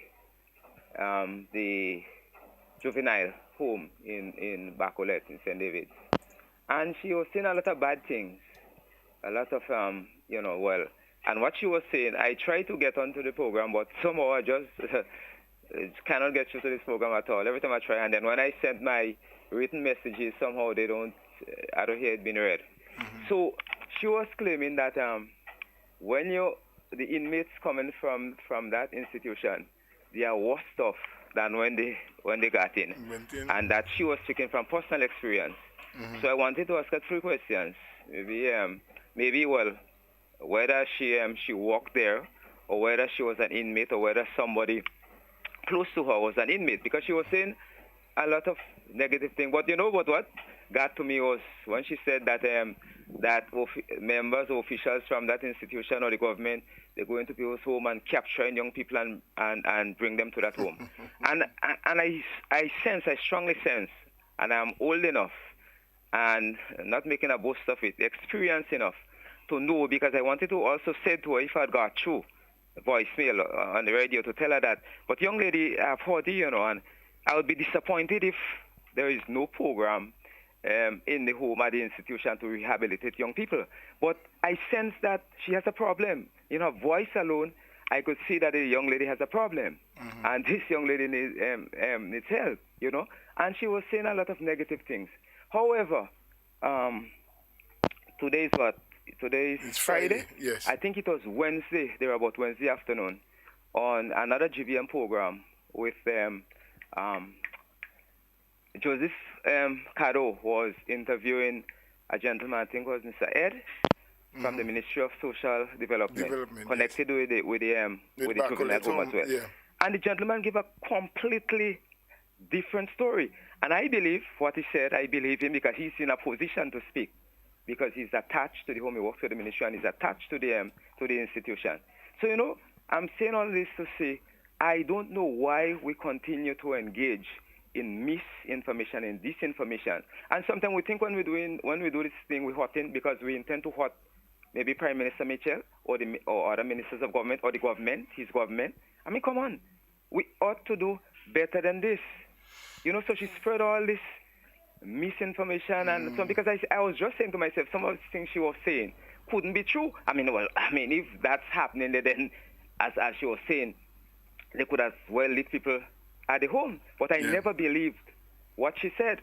Because, in fact, from time to time, people would call the radio stations, different radio stations, and saying that they would have made complaints that of abuses that are taking place in certain homes and what, and the Ministry of Social Development taking long to act, the police taking long to, but she was talking about they're going to kidnap people. I don't know if they're kidnapping people from I don't think that is how people get to the home. I think the home was set up for as a means of alternative sentencing for young people, teenage people. So you get, you have an infringement with the law, an infraction as they would call it with the law. Your mother is taken to court, and as opposed to sending you to Richmond Hill as a means of punishment, the judge now has that choice, or your lawyer or the social development ministry can plead on your behalf and say, as a youngster, especially for a person who have never been caught in such act before, say, well, look, they would deserve another chance. Let's try rehabilitating instead of imprisoning. So the issue of going and pick up, or even when you call social development to say to them, something is happening in this home here, there's some kind of abuse taking place or something like that. I don't think they just pick you up and put you to the juvenile center. Not at all. No. They may move you from a home if they can prove that there is some sort of abuse. They will investigate the case and then make a determination where might be best. Is it the juvenile center? Is it putting you up with another family? Are there relatives? They explore all of the possibilities from what I know. So I don't know how that could be true. And secondly, another issue. Yesterday, should I call it a government department? Yes, but more or less a kind of independent department of government. Okay, like a statutory body? Is it statutory? The Office of the Ombudsman. Oh, that's right? quite so an the Office of the independent. Ombudsman. So there were two officials there. You had the person heading the and then the investigating officer. And these two gentlemen share, in my view, in my humble opinion, a lot of information, a lot of valuable information. Because a lot of the times, you see, we don't see the good sides, we don't see the positives at all of what some institutions, some government departments, whereas we must admit that there are a lot of lapses in some areas, a lot of lapses. And in some cases, politicians get blamed for everything. Sometimes it's our own people, the public officers, who may be not doing what they're supposed to be doing. However, the two gentlemen who were on the program, and some of the callers that called were critical of the department. And one gentleman who usually call, who has the panacea, who knows it all, Mr. He correcting he could correct everybody's English, he could correct everybody's whatever, everything. He could correct. And he was saying, he was talking about he being harassed, or his rights being violated by the police and what have you, and they investigated and they said they found no whatever. A whole set of thing they were saying. So they say all sorts of different things. But you know what got to me? So somebody called and so he has to talk about the Office of the Ombudsman should talk about some success story, because people have been complaining and to them they're not getting solution. And they said they are countless, but they spoke about two. And the two that they mentioned to me was significant in terms of what they were able to achieve. But he saw that as nothing. And I look at that and I question whether when some of us get on radio, right, and we raise concerns and we ask questions, or we say what we say, whether we are genuine and we mean to help, to impart information, to apprise our people, and so on. And so I say, no, boy. So now I know that a lot of the times we have our ulterior motives, objectives. Maybe if we cannot achieve it one way, we try many other different ways and means of seeing if we could achieve them. But I don't think this should be the objective, especially when you get on public radio. I mean, why should one want to pick up his telephone, dial whichever station, and just try to be negative, just try to go at somebody? just try to burn a church to a corner to, and involving all this kind of negativities. People delight in misinformation, misinforming people, and so on, instilling fear in the minds of people, rather than, because some of them, I believe that they're in a position to help allay fears. But what they do, they instill fears in the minds of the people, and they try to give the impression that somebody's against them, and especially those in authority, and so on. And I have a problem with that. I have a problem with that. So let me the tell Prime you Minister this. would have made, just before I go, so maybe, all right, as the Prime Minister will say, whereas he would encourage all of us to take the vaccine, but there is no obligation. There is not, it's not mandatory, as we like to say. But if you have an employer who is saying that, based on the nature of my business, that it would be better, I would prefer that my employees take the vaccine. And if the Prime Minister might express, say, okay, well, the employer has a right to make his demands or whatever. I mean, I'm just paraphrasing. Well, what is the big deal in that? In my opinion, in my view, I mean, that is how, sometimes I don't know, Mr. Bola. I was just going to say to you. So much things that we could talk about, but I am saying that when we get on radio, when we get the opportunity to share, I'm not saying that we should not raise the negative. If there is something bothering us or there's some nonsense taking place, no problem. But we can't continuously be negative. We cannot see the good side. We will not give praise or credit where they are due. But all we could see is negative, is condemnation. I have a problem with that. Well, my dear caller, what I can say to you, or what I was about to say to you before, is we all see a different picture, even though we're looking through the same glass. Yeah? For some people, the picture they see is always doom and gloom and destruction. Yeah.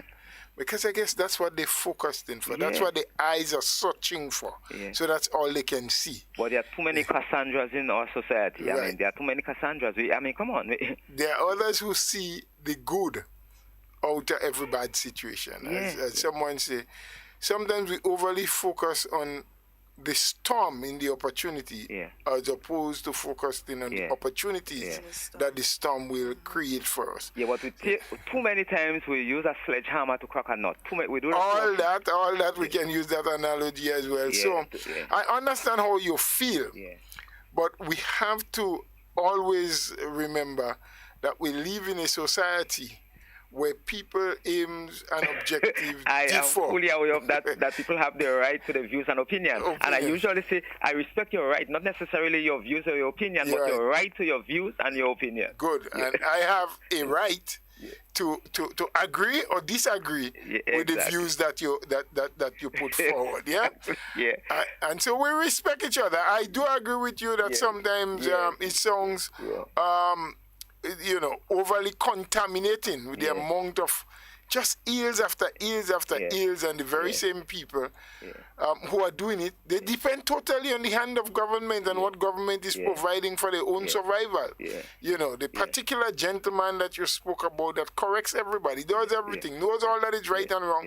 When he had an opportunity to remain here in Grenada, to do what he could to help Grenada to propel forward, he went to another country, spent all his life, came back to Grenada when he was disabled and could not take care of himself, so that now the Grenadian society and government is taking care of him, and nothing is wrong. He's one of us, and we should be proud to. But Mr. Bola, you wouldn't like to hear what some of the persons who work with him prior to his migration, you see, because sometimes we come and we give the impression that we are perfect.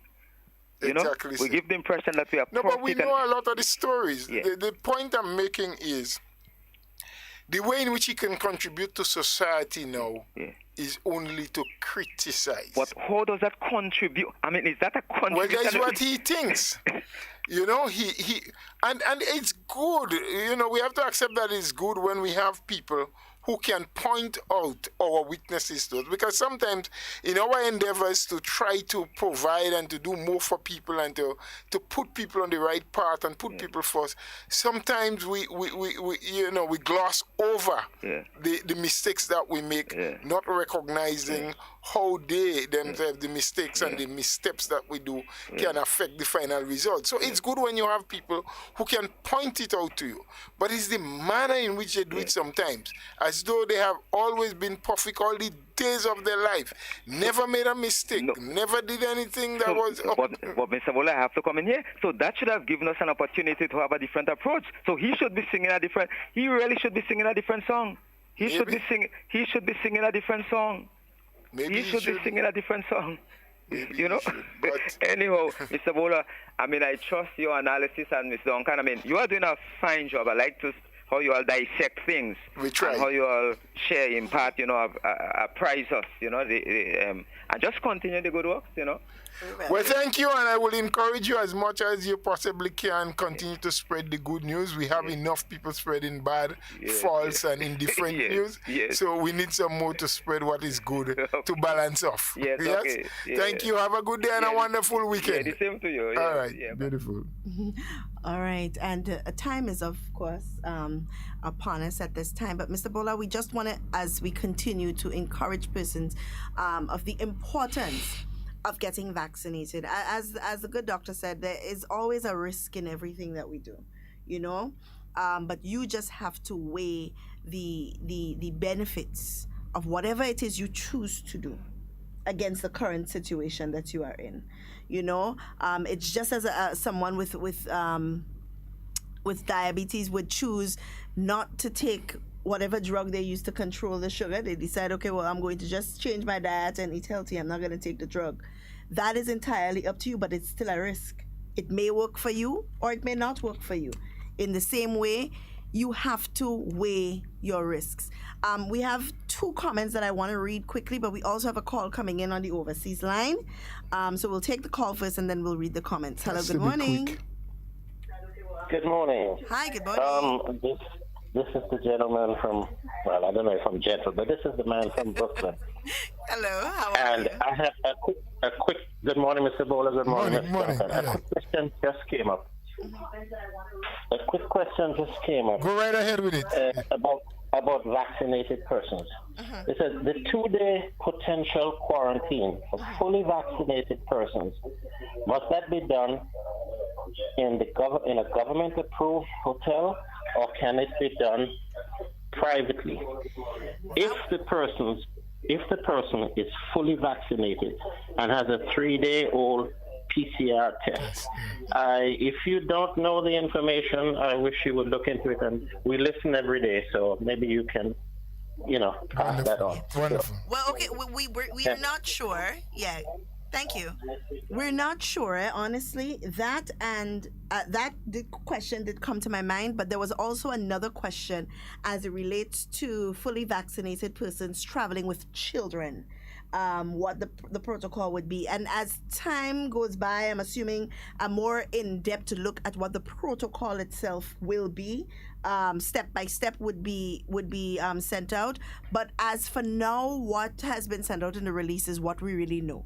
But we can find out that particular question, whether you can be facilitated at home, with your 2-day or so quarantine, bearing in mind you have taken your both doses of the vaccine, you've come in with a PCR test, they have taken your test here, whether you must stay in and approve. That is something I think the ministry can give us. There's also another question that came into the fore, and it has to do with fully vaccinated persons who are fully vaccinated persons who came to the airport, got their test, and received their results within 24 hours, if they would be able to leave after the 24 hours, or do they have to wait out the 48 hours? We have a call on the line, and of course, this has to be a very quick call because we are closely out of time. Good morning. Good morning, Miss Duncan. Good morning. Oh, my God. Thanks for taking my call. Yes, but you only have about a minute and a half. Hey, well, a minute and a half, that is a lifetime. So much information. Now, Mr. Bola, sir, Ms. Duncan, go ahead. I don't know if this thing baffles you as it baffles me. But what I find unusual and strange is that the NDC and the naysayer supporters, they are prepared to criticize and condemn everything in Grenada once it has to do with the NNP and Dr. Kit Mitchell. Mm-hmm. I don't understand. I don't want to use this song, but I wonder if this party have a curse. I hope not. Because you keep on criticizing and condemning. It hasn't get you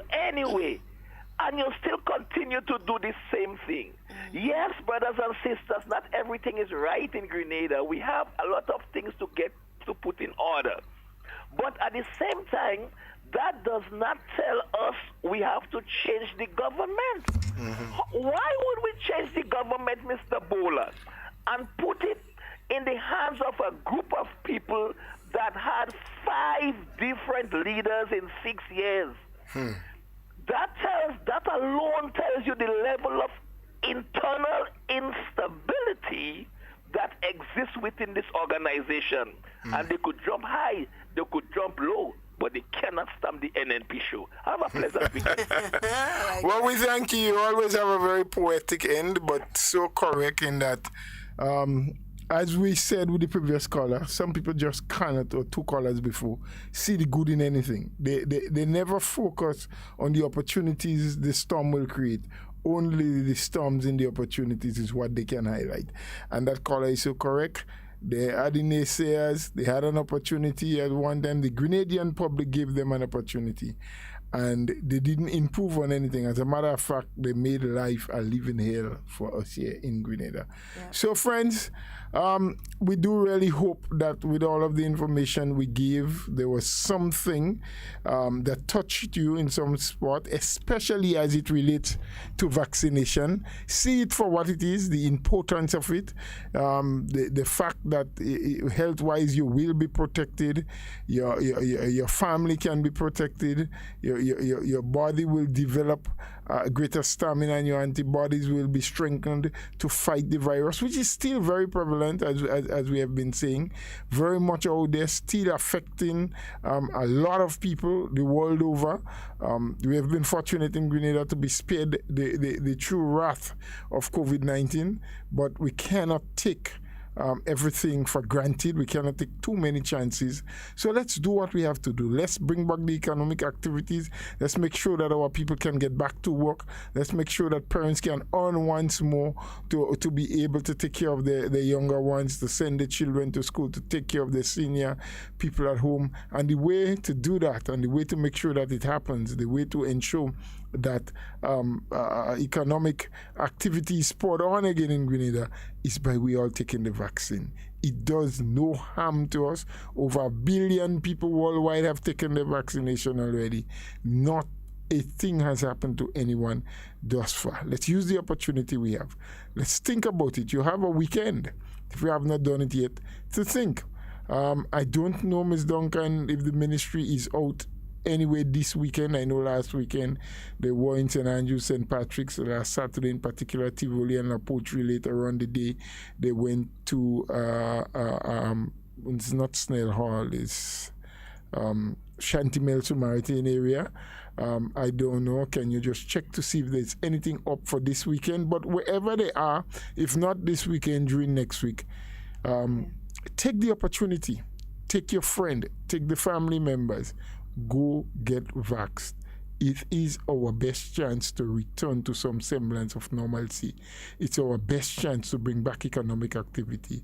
It's our best chance to fight the COVID-19 virus. I do hope you enjoyed today. We were grateful for all those who called, those who sent us a message, those who participated, even if you just listened. Do have yourself an enjoyable Friday afternoon and a wonderful, peaceful, and safe weekend. Think about getting vaccinated. All right, guys, and this is where we bring down the curtains on today's program. As we say here every day, in whatever you say and whatever you do, be safe and be secure. We always want to be talking with you, but we do not ever want to be talking about you. So please do enjoy the remainder of your day and stay tuned for the national report. It has been a pleasure, guys. The COVID-19 vaccine continues to be available throughout our Tri-Island state, and it's free of cost. Protect yourself and your loved ones, and let's get back to life. Visit covid19.gov.gd for answers to your questions. Visit your nearest health center to access the vaccine. A message from the Ministry of Health.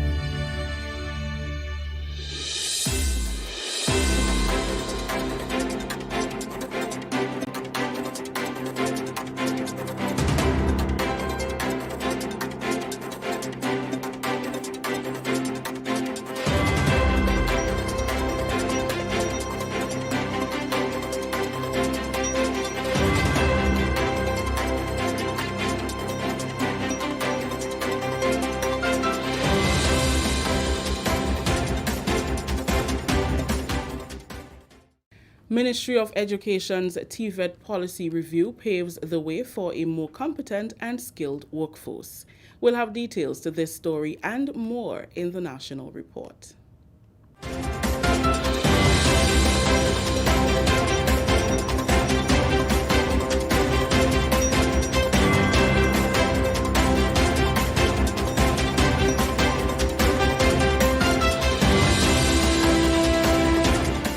With the details to the news for Thursday, April 22nd, 2021, I am Rikisha St. Louis.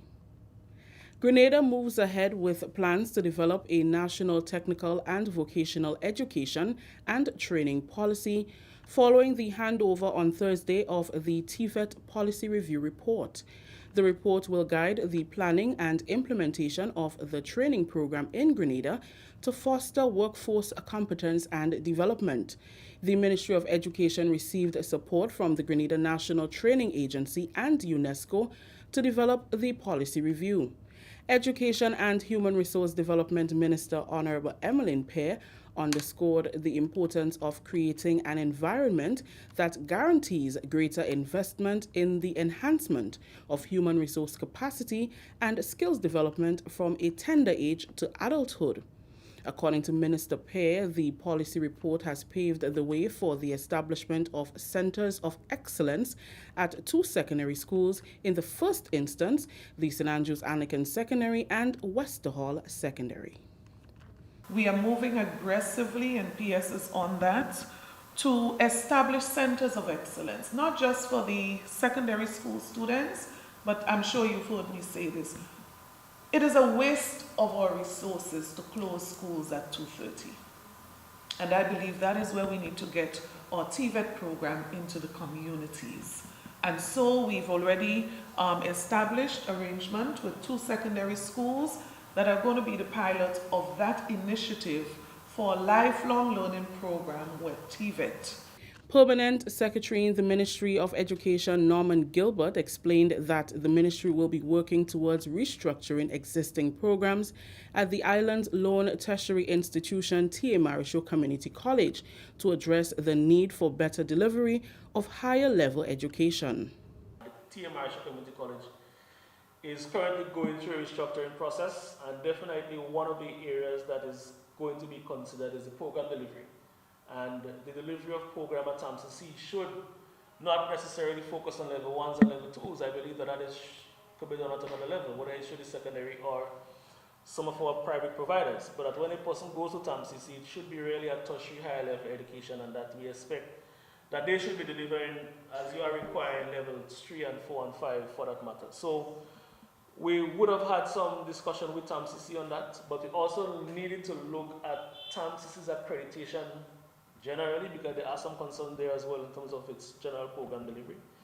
But we believe that there is a need for higher level CVQ delivery, and the TAMCC is obviously one of the avenues that we believe can provide that. UNESCO's program specialist, Dr. Faryal Khan, commends Grenada on its move towards the development of a more competent, certified, skilled workforce. The importance of TVET comes to center stage as we address the challenges that COVID has posed us and the impact on the hotel industry, on small enterprises and the business sector. So TVET is going to really play a very pivotal role in the recreation and rebuilding of the education sector, and to build the resilience of the education system and also the economies in the region. Senior community health nurse with responsibility for the expanded immunization program, Audrey Lyons, says people who have received their second dose of the Oxford AstraZeneca vaccine to date have experienced milder reactions when compared with the first dose. During an interview with the Government Information Service on Thursday, Nurse Lyons said the Ministry of Health has administered the second dose of the vaccine to more than 600 people. Most of them would have said they got milder side effect after the second dose. And WHO would have recommended that persons accessing the second dose, it's between the time period 4 weeks to 12 weeks. And the side effect of the second dose for the AstraZeneca, we noticed that persons get milder side effects. More so discomfort at the injection site, and rarely they get fever. But most people reported that they got milder side effects. She shared important tips for persons who are due for their second dose and those desirous of taking the first. For those persons who are concerned about the second dose, where do they access the second dose? It will be accessed at the Radisson's Convention Center or any of the health facilities. We advise that you call in advance. You can call the health facility closest to you, and so that you can register. And once they have the required amount, they will call you in for your second dose, or if desirous, your first dose. Nurse Lyons said the WHO has advised that the vaccine is more effective if administered within a 10 to 12 week period of the first dose instead of the initial 4 to 6 weeks. WHO recommendations for the second dose is between 4 to 12 weeks. Yes, it is advised that if you take the vaccine closer to 12 weeks, it is more effective. However, you can keep your date on your card, or you can move it to 2 weeks further down. And you can access the vaccines at any of the medical facilities or at Radisson's. On receiving the second dose, the nurse signs the card, and the card will be stamped with a Ministry of Health stamp. And we advise that you can laminate it. Presently, lamination is done at the Radisson's Convention Center. Free of cost. The Ministry of Health also does pop-up clinics at various venues, which can be found on its Facebook page. This is the National Report. The news will continue after the break.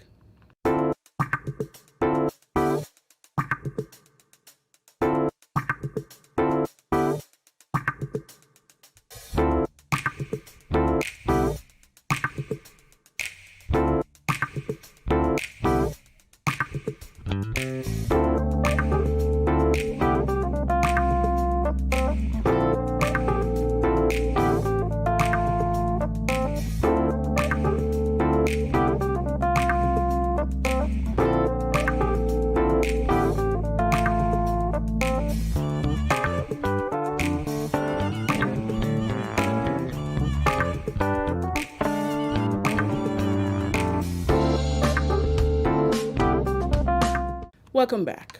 The National Disaster Management Agency's Community Program Officer, Bernice Date, commends businesses and residents of Carriacou for the successful organization of a collection drive in support of the government and the people of St. Vincent and the Grenadines. The Carriacou branch of NADMA collaborated with the Ministry of Carriacou and Petit Martinique Affairs and local government and business stakeholders to organize the drive. According to Ms. Date, the relief items include water, toiletries, and sanitary supplies. During our water drive, which was held from the 13th and 14th of April 2021, along with the Ministry of Carriacou and Petit Martinique Affairs, we were able to collect $3,576.89 cash. Also, the Hillsborough Advent Church, that's from Mr. Jerry Emmons, and the congregation in Hillsborough also gave a contribution of $1,000. So in all, we had a contribution of $4,576.89 that we collected from Carriacou and Petit Martinique end. That money, of course, was used to purchase needed items for St. Vincent and the Grenadines, which of course included bottled water, toiletries, sanitary napkins, other supplies that was needed based on the list presented by the National Emergency Management Organization in St. Vincent and the Grenadines towards St. Vincent and the Grenadines. We have seen the humanitarian spirit here in Carriacou and Petit Martinique towards our neighboring islands, St. Vincent and the Grenadines. She said reports from St. Vincent indicate that 90% of the water supply on the island has been restored. Therefore, the needs list has been modified to include more foodstuff and toiletries. 90% of the water supply in St. Vincent has been restored. So basically we have a change in the needs list of St. Vincent and the Grenadines. What we are actually looking for at the moment are basic supplies such as disinfectant, food. They're asking for food now. They're asking for other toiletries but not water at was much needed all year.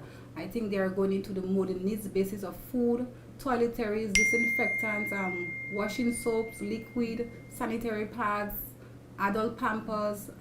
These are some of the things that they are looking at now, because of course they do have a lot of people in the shelters at the moment. So whatever assistance that you can give, we are looking forward for that. We will continue and of course try and get that assistance to St. Vincent and the Grenadines for the upcoming week or so.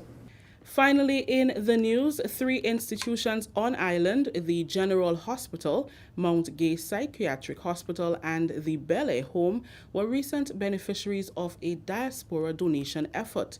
Sherry Noel has more in this report.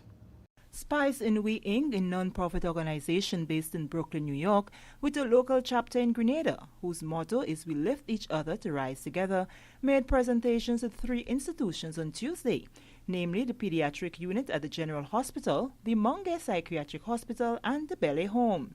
The items for the presentations were made possible through kind donations from Grenadians living in New York and other non-nationals who support the cause of Spice in We. Prior to the presentations, Vice President Dalton Jones and Director of Operations Tarika Gay, who is presently in Grenada, highlighted the objectives of the organization on the GIS Spice Morning program. We tried in the beginning, but it didn't work.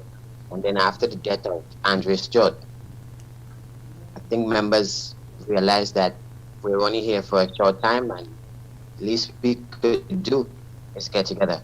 So with the help and participation of you, our president, Ray Gay, decided that we're going to take it in a different direction instead of just getting together when people died.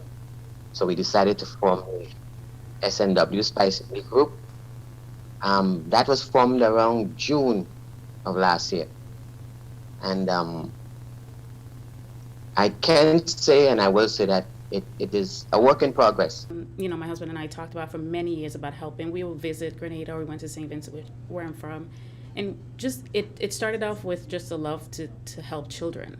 Okay. And we wanted to be more involved in helping kids strive and helping the needy in a sense. And this group came along, and it was just the perfect timing, because as you can tell, I'm getting a little chills because I mean, my heart is in it.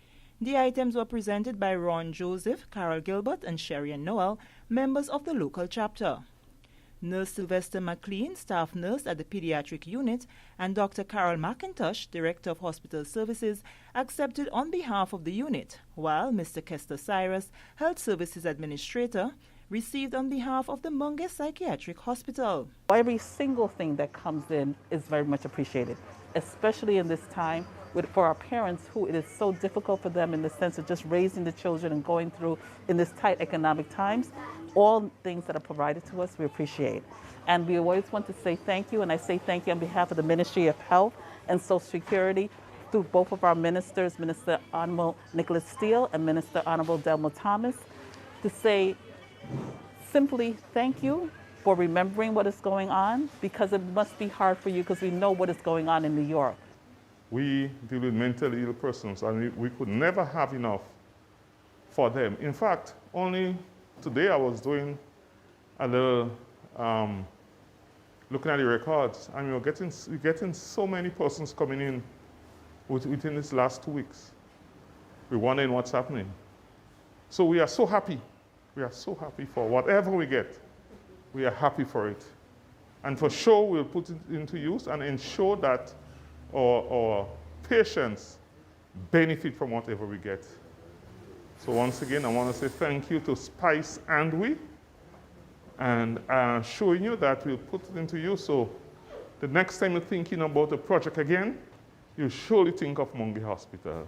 Items presented to the Belle Home included a cycle, scooter, skateboard, and clothing. A 4th presentation was also made to fire victim from Waterloo St. John, Jerin Charles. For the National Report, I am Sherry Noel. Thank you, Sherry-Ann. That story just ended the National Report for today, Thursday, April 22nd. Recapping the top story. Ministry of Education's TVET policy review paves the way for a more competent and skilled workforce. On behalf of the entire news and production team, I am Rakisha St. Louis saying thank you for joining us. Until next time.